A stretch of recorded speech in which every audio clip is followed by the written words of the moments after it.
I can already see many confused looks of the faces of people who might be watching this.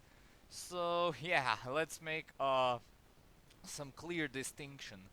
First of all, this set of cards is not the part of the DDD archetype, the one that Reiji used in Arc 5, as this set of cards actually predates that archetype by several years. And the second distinction is that this is theoretically not a coherent archetype. There are just a bunch of cards which are tied effect-wise, as they all have to do with banish stuff and all that. But I'm looking at them because, yeah, Konami might actually turn them into a proper synergetic archetype with each other. So I'm taking this as a precaution. And yeah, the third distinction that backs up the theory that this is not even a proper archetype is that there are cards in this set of cards that actually belong to other archetypes. So yeah, those some of them I've actually talked about. For example, Unicorn Knight, which belongs into the Unicorn archetype, and DD Jet Iron and Esper Star Sparrow, which all belong into the Sparrow family archetype. So yeah, all of the remaining ones I will be looking at in this video. We have 35 cards to cover here, and some of them were and are still actually meta relevant, and some of them are on the ban list. So yeah, this archetype has had many prominence over the meta, and not to mention in the anime as well, as they were used in every anime except Arc 5 and Reigns by many different characters. The most notable that come to my head are, let's see, Yusei from 5Ds, Yuma from Zexal, Alien of Light from GX, and so on and so forth. Yeah, there are just so many users of this particular sets of cards, or just one card from the archetype. And of course, this also counts Andre and the guy who used the Sparrow family, because they are technically parts of this set of cards because they have DD in their name. And that is, of course, the DDs which are separated by dots and not slashers. So yeah, if you're wondering what cards belong to the DDD archetype and what cards belong to this set of cards, just look for separation. If they are separated by dots, then they belong to this set of cards, and if they're separated by slashes, then they belong to Reiji's archetype. But anyway, enough rambling about technicalities. Let's go on to the actual archetype. And we start off with 3 normal monsters, first of which is a level 1 DD Trainer, which has 100 attack and 2000 defense, which is a ginormous defense value for a level 1 monster. And yeah, it's a vanilla monster because why not? Has lore in it. And then the last two are Invader from Another Dimension and Lord of the Lamp. And these two are part of the archetype because, well, you'll see soon enough. But again, lore is heavily a part of it as well.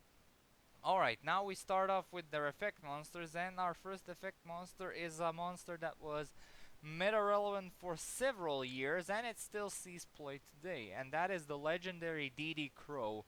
It's a level 1 winged beast with 100 attack and defense, which you can discard on a quick effect to target a card in your opponent's graveyard and banish it.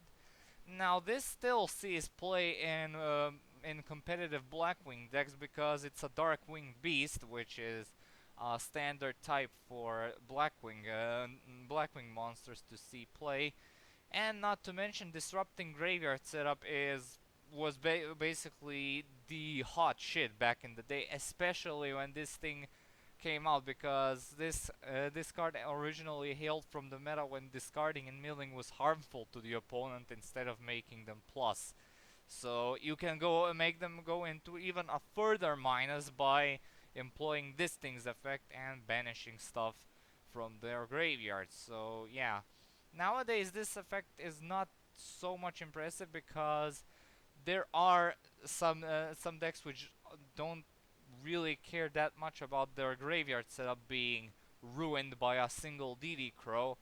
but you could still make some really nice use out of it, since you can basically use it as a tech choice against, for example, Lightsworns, if you want to banish a Lightsworn name or two in order to screw over Judgment Dragon's summon.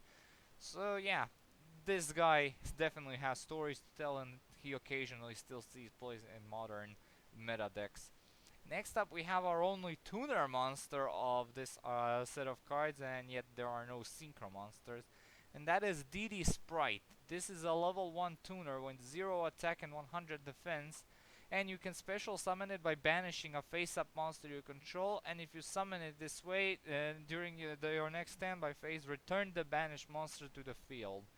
Yeah, this was meant to synergize with stuff that loves heavily to get banished. For example, Eclipse Wyvern was a very decent target for this thing, and when except now it isn't, because it now got banned, so you'll have to wait a few years. But yeah, you get the point. You basically banish something that heavily loves either getting banished or getting removed from the field in order to trigger some other kinds of floating effects. So yeah, there are not many cards within this set of cards that benefit from this. There is one card that actually benefits from this, which is coming up right now, but again, that the usage of that card is in a dedicated deck which fully takes advantage of that monster's monster type. So yeah, this is a side option, if anything, for some additional field presence. Next up, we have the monster which, like I said, benefits from this, and that is DD Telepon. And this is a psychic monster which says that if this face-up card you control is banished, you can banish one psychic monster with 1500 or less attack from your deck. Then, during your next standby phase, if this card is still banished, you special summon that banished monster by this effect. Okay, so this card did actually see some moderate play in Synchro Up Psychic decks, because those mostly revolve around Earth Psychic type monsters, and what do you know, this is an Earth Psychic monster. Uh, Again, but more often than not, this Psychic monster often found home in the banish centric Psychic decks, because those came slightly after the Synchro Up Psychics. So yeah, those heavily revolve around banishing stuff and all that. And yeah, those Psychic monsters were not all that changed when it comes to their gameplay style, so you could still have some moderate use from DD Telepon. So yeah, but if you use it in conjunction with DD Sprite, the effect, I don't think it will go off, because if it did, you'll basically go you'll of course have to wait a turn from one monster to three in a single normal summon, and then you'll maybe get to swing for a level 5 or higher synchro, depending on the monster that you banished with this thing's effect, which is still, again, I have to check if this thing's effect actually resolves if you banish it via DD Sprite. So yeah, in dedicated psychic decks which revolve around banishing, this is a nice addition to the archetype. But in this actual deck, I don't think this is an okay choice to run, because this is the only psychic monster within the archetype. As well, there is one other card that is actually a psychic. I actually forgot about it, which is a very decent card, a great, phenomenal card. But again, that one is more important for its control effect rather than being banished for its type. So yeah. Next up, we have our final level 2, which is DD Scout Plane. Once per turn during the end phase, if this card is currently banished and was banished this turn, special summon it in face-up attack position.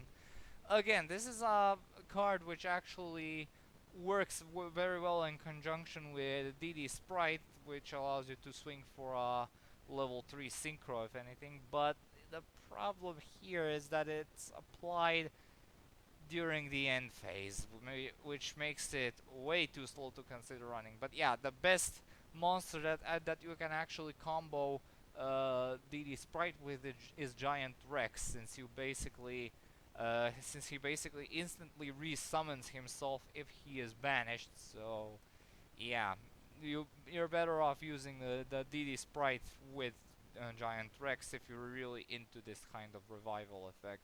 But somehow people thought that this thing was legitimately interesting and decided to upgrade it, and thus it became DD Patrol Plane, our first level 3. During the end phase, if this card is currently banished and was banished this turn, you can banish one card from your hand, field, or graveyard, and if you do, special summon this card in attack position, and you can only use this effect of the patrol plane once per turn. Oh look, it's scout plane but with a cost.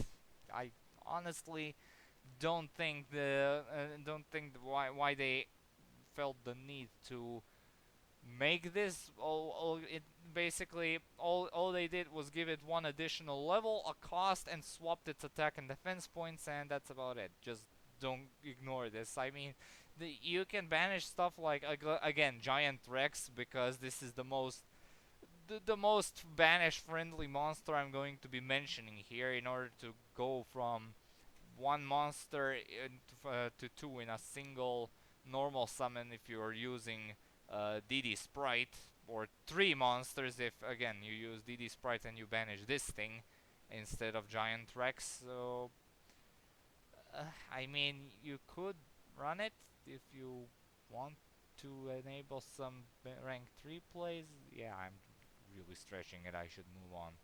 Next up we have DD Crazy Beast.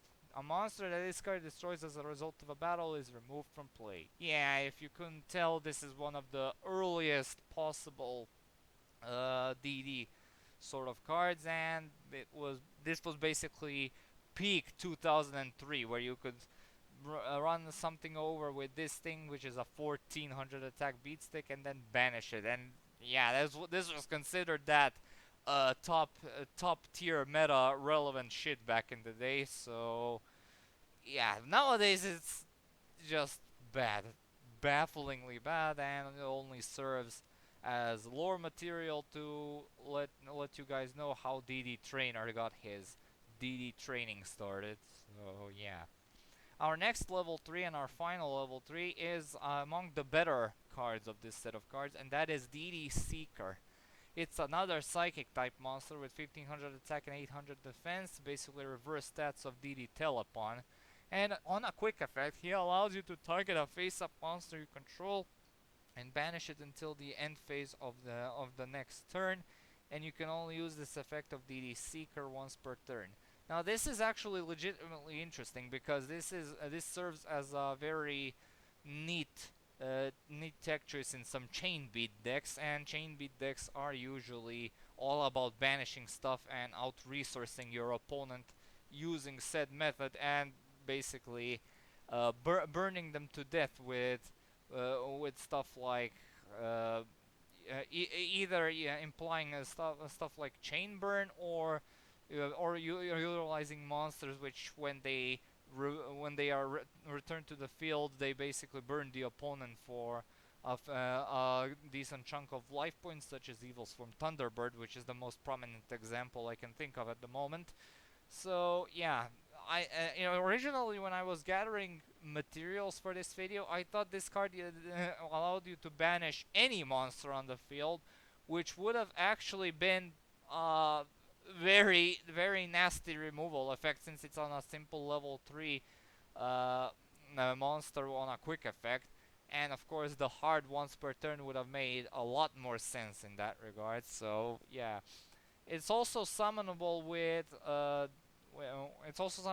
emergency teleport due to its level and type, meaning you can actually utilize this thing's effect a lot quicker, at the cost, of course, being that you lose this psychic monster at the end phase due to emergency teleport's limitation.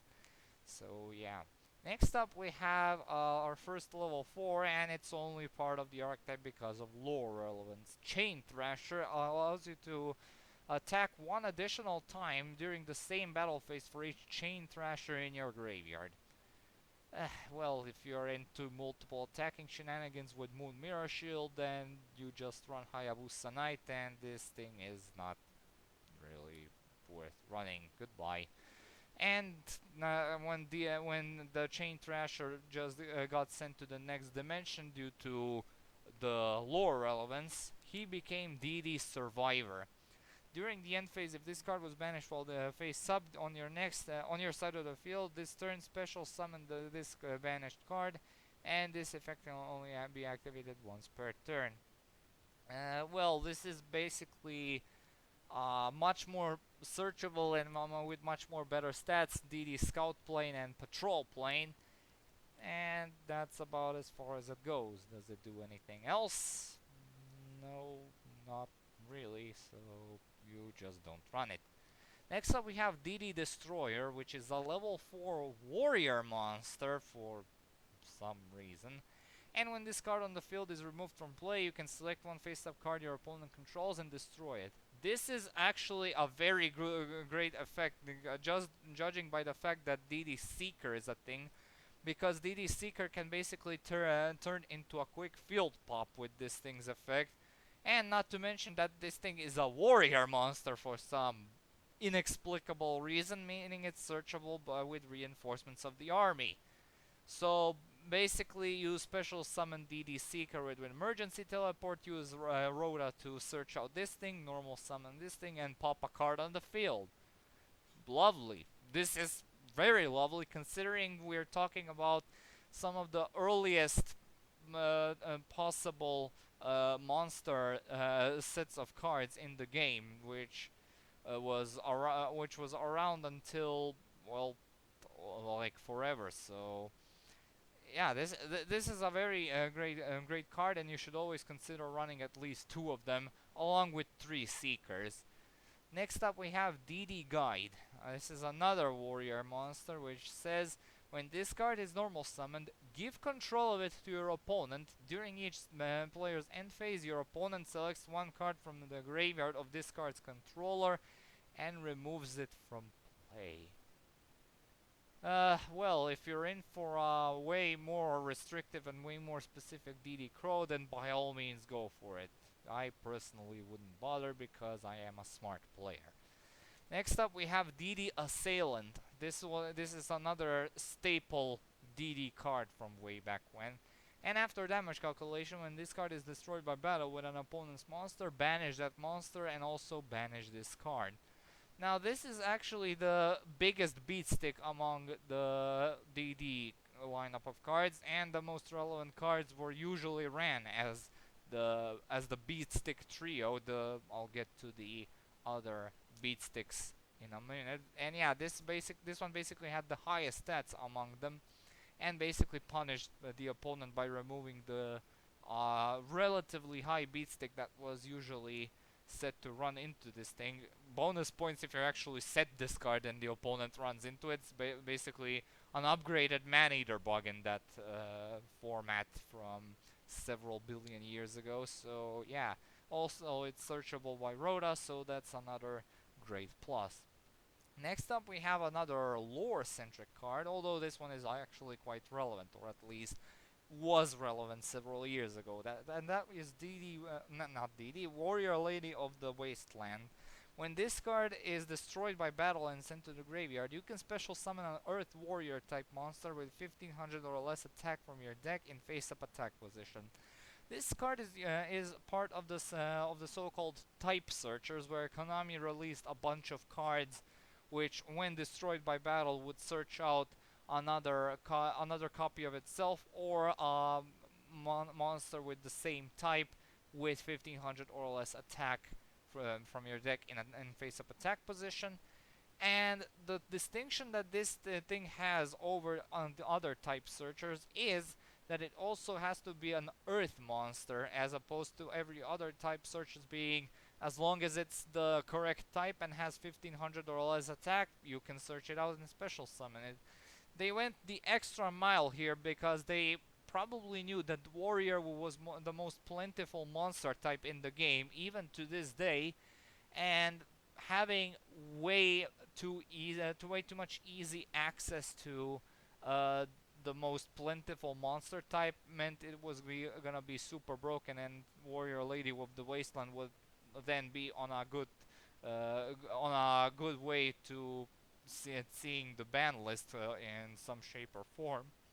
So they basically made this little precaution, but it wasn't that much of a hindrance since Earth Warriors are the second most popular monster type combination in the game.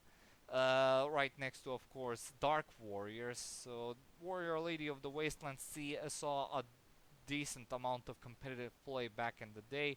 Nowadays, she's not all that impressive because this type of floating effect is getting more and more outdated as time goes by. But we can at least appreciate the fantastic artwork, as you can see here, and how good she really used to be. So, yeah. Alright, next up we move on to our final two level 4s, first of which we have DD Warrior. After damage calculation, when this card battles a monster, banish that monster, also banish this card. It's essentially a slightly better DD Assailant, but again, its stats are nothing too commendable, and you would most likely want to ignore this in favor of DD Warrior Lady. Who would have known that ladies were better than men? Go figure. Anyway, it has the exact same effect and conditions as DD Warrior, except it has way better stats. So yeah, if you like banishing stuff after battle, then this is the way you go about it. And not to mention, you can also make this thing an even greater beater with stuff like Moon Mirror Shield or Phoenix Blade, which is definitely recommended if you're playing a beatdown deck involving this thing. So yeah, it's a great card, and definitely with a lot of stories to tell. That was our final level 4, and now we move on to our two last main deck monsters, which are level 5 monsters. First of which we have Different Dimension Dragon. Oh yeah, this thing, I remember Kaiba will also use this archetype, and this is one of the cards that he actually used in his deck. Yeah, completely slipped my mind. Anyway, this card cannot be destroyed by non-targeting spell and trap effects, and it also cannot be destroyed by battle with a monster with 1900 or less attack. Considering the stats on this thing are way too pathetic, I guess these kinds of effects were somewhat excusable back in the day, even though we're talking about a level 5 with very terrible stats. So yeah, you shouldn't run this nowadays. Goodbye. Next up we have our final main deck monster, and that is DDM Different Dimension Master. It's a level 5 spellcaster with very terrible stats, which once per turn allows you to discard one spell card to special summon one of your banished monsters. There are so many cards that do the same thing as this guy, but on a much cheaper cost, or for no cost at all. So yeah, and also it's a level 5 with stats of a level 4 monster, so yeah, it's just not worth it. Just goodbye. Next up we have our final monster period, that being Soul Hunter, which is a level 6 non-effect fusion monster which requires Lord of the Lamp and Invader from another dimension as fusion materials. Again, lore and nothing else, and if it was a tuner I might have caught it some slack due to the fact that Retort Fusion exists, but it's not, so we're not gonna talk about it anymore. Next up we have our spell and trap lineup, and the spell and trap lineup is some of the better cards in the archetype that actually saw tons of meta relevance, and some are still even present on the ban list to this day. First of which we have Burial from a Different Dimension, which is a quick play that allows you to target up to 3 banished monsters and return them to the graveyard. Now this actually saw quite a bit of competitive play because you could actually reset all of your monsters which have graveyard effects, and not to mention you can actually remove the opponent's banished monsters from their banished zone in order to, I don't know, like slightly weaken their monsters such as Tyranno Infinity or Helios Duo Magistus or Thrice Magistus or the original Primordial Sun.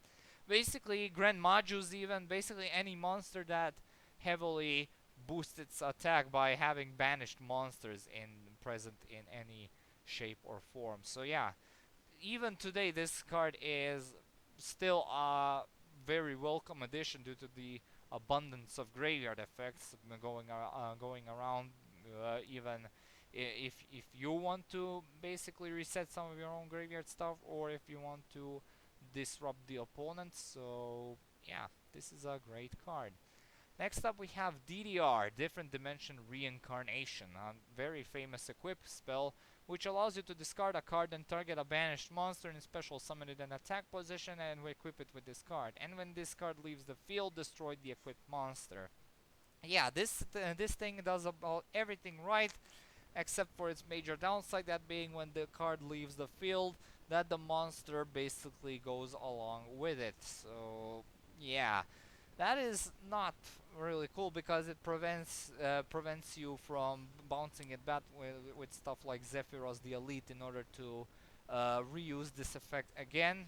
I mean, it could have made the card a bit too powerful if it had applicability like this, but as it is right now, it's completely fine. And if you're playing any banished centric deck, this is an undisputed 3 off or 2 off if the archetype in question doesn't particularly like sending cards straight to the graveyard. Sorry. Anyway, next up we have a card which is actually limited on the ban list, and that is Dimensional Fissure. This is a continuous spell that says any monster sent to the graveyard is banished instead. So yeah, this is not only a great way to immediately send your banished monsters to the your graveyard monsters straight to the banished zone, so you can resummon them by using DDR or any other card that uses resources to resummon banished monsters. But you can also use this thing in order to heavily mess up the opponent if he's, for example, a Lightsworn player. You will put him in such a hard minus that it won't be even funny, and it'll take them really, it'll take several of their resources to basically prop themselves back into the game. So yeah, this is definitely one of the best side deck options, and not to mention play extending options that that the game has seen for quite some time. So yeah, this is a definite card that you should play in your deck if you're focusing on banishing. So yeah, great card. And now next up we have a card which is actually banned due to how good it is, and that is Dimension Fusion. This one allows you to pay 2000 life points and to allow both players to special summon as many of their removed from play monsters as possible.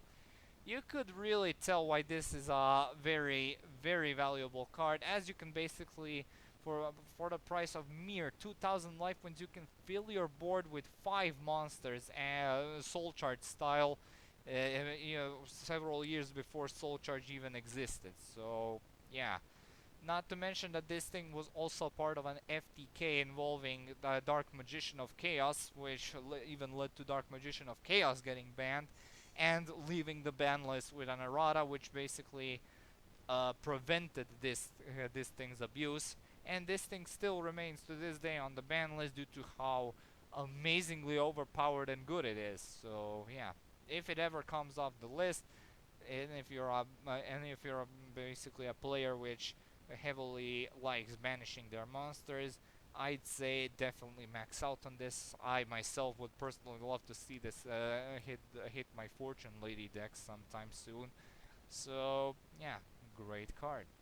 Next up we have the Different Dimension Deep Sea Trench, and holy shit, that is a mouthful. When this card resolves, banish a water monster from your hand or graveyard or face up on the field. And when this face-up card on the field is destroyed, special summon that banished monster to your side of the field. Again, this is a card which is best suited for a water deck. And basically what you're supposed to do is you're supposed to banish a relatively hard to summon monster, or a monster which you would not rather use up your normal summon on, then pop it with something like an MST or something, or if you discard an Atlantean monster with one of their effects in order to proc this thing's destruction effect and get another free monster onto the field. But again, that's pretty much the use of this thing being water monster summoner and in some other water decks. So yeah, it's not too amazing, and that it's basically the only reason why this thing is not even restricted on the ban list, because if it allowed you to summon any monster, then it might have been a bit too good. So yeah. Next up we have DD Designator. Declare one card name. Look at your opponent's hand, and if they have the declared card in their hand, remove from play that one card. If they don't have the declared card in their hand, remove from play one random card in your hand. Now this is a slightly weaker version of Mind Crush, and yeah, in some cases it's actually better than Mind Crush, because if you know that the opponent has just searched out hand trap and then ended their turn, for example, if they use the Galant Granite to search out Nibiru, you can start your turn off by playing this, getting rid of that Nibiru, and continuing your plays as normal. But again, Mind Crush is a bit better due to it being able to activate during the opponent's turn and immediately interrupt their play by banishing a key combo piece along with all other copies of said monster or card or whatever in their hand or decks. So yeah. But DD Designator is still not a bad card. It's a bit slower and a bit less punching power than Mind Crush, but it's still a very welcome addition in the any deck that would benefit from running it. So yeah, it's a good enough card. Next up we have DD Borderline. While there are no spell cards in your graveyard, neither player can conduct their battle phase. Well, this is a rather interesting card, and in decks that do not rely on trap cards at all, for example, Altergeists are the first things that come to mind. This can actually serve as a very decent stall card, but that's just what it is. There are no clear-cut concrete archetype that would heavily benefit from this, and yeah, it's a very gimmicky stall card, and usually a first turn stall card, and nothing more. So yeah, run if you really feel like it. Next up we have Different Dimension Gate. Activate this card by targeting one monster on each side of the field and banish those targets. And when this card has been destroyed and sent to the graveyard, return those banished monsters to the field in the same battle positions they were in.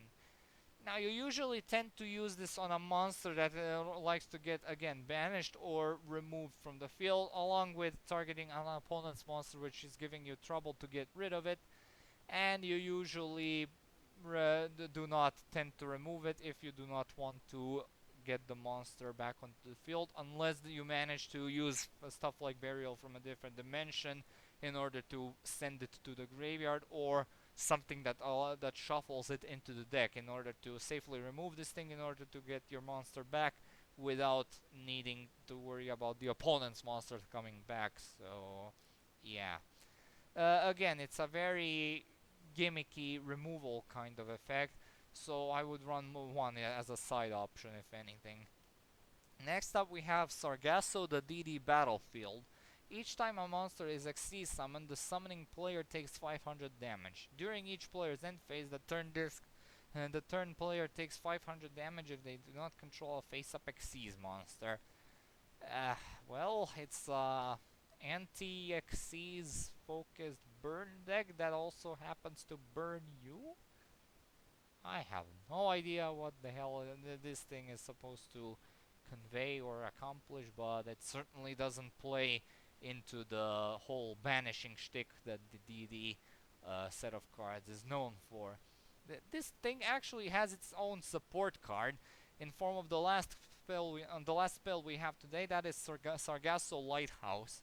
When a spell effect that will inflict damage to you is activated, you take no damage from that effect, and while this card is in your graveyard, you take no damage from the effect of Sargasso, the DD Battlefield. When this set card is sent to the graveyard, you can add a Sargasso, the DD Battlefield from your deck to your hand. Oh, wow, it really feels like the early Duel Monsters era, even though if it is not the early Dual Monsters era, due to the fact that this actually came in the Zexal era, due to the fact that the Sargasso focuses on Xyz summoning. But these array of effects are so far removed from modern Yu-Gi-Oh! It's just not pleasant to look at. So, yeah, don't run this. Like, at all. Just don't. Alright, now we move on to their trap cards, which again consist of few gutter trash garbage pieces, while the other are very meta defining and broken. First of which we have Crevice into the different dimension. Declare one attribute and select a total of 2 monsters with that attribute from the graveyards and remove those monsters from play. Again, this is a very niche graveyard manipulation card, which might have had a few spots in some niche decks from several years ago, but nowadays this kind of effect wouldn't be present in a trap card, let alone one this slow. Next up we have Different Dimension Encounter. If both players have at least one banished monster that can be special summoned, each player special summons one of their banished monsters in face down defense position. Well, it's a decent tech choice for flip effect archetype that like having their cards banished. I mean, Subterrors can occasionally take advantage of it every 16 blue moons, but yeah, it's just don't run it. Just please don't. Alright, now we move on to the actually relevant section here. First of which we have Different Dimension Ground. This turn any monster sent to the graveyard is banished instead. Now this is actually a very interesting effect due to the fact that you can basically begin your opponent's turn by activating this. For example, if you play this against a Lightsworn player and you're playing a deck that also likes having their cards sent to the graveyard, you can basically activate this, and basically any plays the the opponent would make would result in their monsters getting banished, which is not something that most decks would like to have done during their first turn. So yeah, it's a very decent kind of surprise gotcha card, but nothing too spectacular, which makes it worth running at low on one as a side deck option and nothing more. Next up we have our semi-final card, which is DD Dynamite. This card allows you to inflict 300 damage to your opponent for each banished card, for each of their banished card only. So you cannot use this thing effect in order to set up your banish zone in order to deal some massive burn damage. And of course, this card actually saw some play in Inferno Tempest decks, since those decks can actually get a whole metric ton of cards removed from play in order to get some serious burn damage going on. But again, yeah, this is a burn card, which is more fitting to see play in an actual burn deck. So yeah. Anyway, next up we have our final card, which is another card that is a proud resident of the ban list, and that is Return from the Different Dimension. Pay half of your life points to special summon as many of your banished monsters as possible, and during the end phase banish all monsters that were special summoned by this effect. Just like Dimension Fusion, this is another card that has saw tons upon tons of competitive play while it was still legal, and yeah, it's banned to this very day because it's a little too good. Special summoning up to 5 monsters that are banished is just screams all kind of applicability and playability and splashability, and yeah, just being incredibly good and versatile. And if it ever comes off the list, be sure to max out on it if you play a deck that loves banishing stuff. And now it's time for the grades. Considering we're talking about this many cards, there are certainly uh, arguments to be had when it comes to the grading scale. The consistency is god awful, as you would expect from a set of cards that aren't usually meant to be played together all that often, so it gets a 1 out of 3. Power is also non-existent due to the fact that most of their monsters are main deck monsters with very terrible, uh, very terrible stats for their levels most of the time, so that's also 1 out of 3. Combat capability, I will give a very generous 2 out of 3 due to the fact how many of their spell and trap lineup is just that good and was meta defining in their formats when they were still legal, and even today they would still be uh, really good and amazing. Protection gets a 1 out of 3 due to it being completely non-existent. I do not I cannot name you a single card that actually provides protection in this archetype. And as for the versatility, well, the spell and trap lineup is supremely splashable, so I have to give a generous 2 out of 3 in terms of versatility for the DD set of cards. And that was it for the for DDs, the second generation, or should I say, the first generation, since this set of DD cards debuted a lot earlier in the game than Rage's set of cards did. And yeah, this was the second archetype analysis that I said I was going to upload during the last archetype analysis. And like I said, there is a new character duels episode due in 2 days, and quite soon we'll be having another archetype rematch, volume 7, ready for us to digest in. So stay tuned for all of that. I already said in the last video how I'm going to do that copyright cleanup, and I'm really have high hopes for that, so I will finally have every video on my channel that is copyright free. And usually in the future I won't leave the videos hanging for that long. I will immediately take action, just like in the character duels videos case. So yeah, justice for everyone. So yeah, some of my videos, like I said, are partially blocked uh, due to the copyright strikes, and not copyright strikes, copyright IDs. Usually in like 4 countries, and not like 50% of my audience, like when I upload a character duels video. So yeah, I'll be taking care of all of that in the coming days. So thank you so much for watching. Stay tuned for more reviews, books, and updates. Comment, like, and subscribe. Be sure to check out my Patreon when you got the time. Maybe drop a few donations if you feel like it. And as usual, I'll upload the next video whenever I can. So see you all and have a good day. Peace.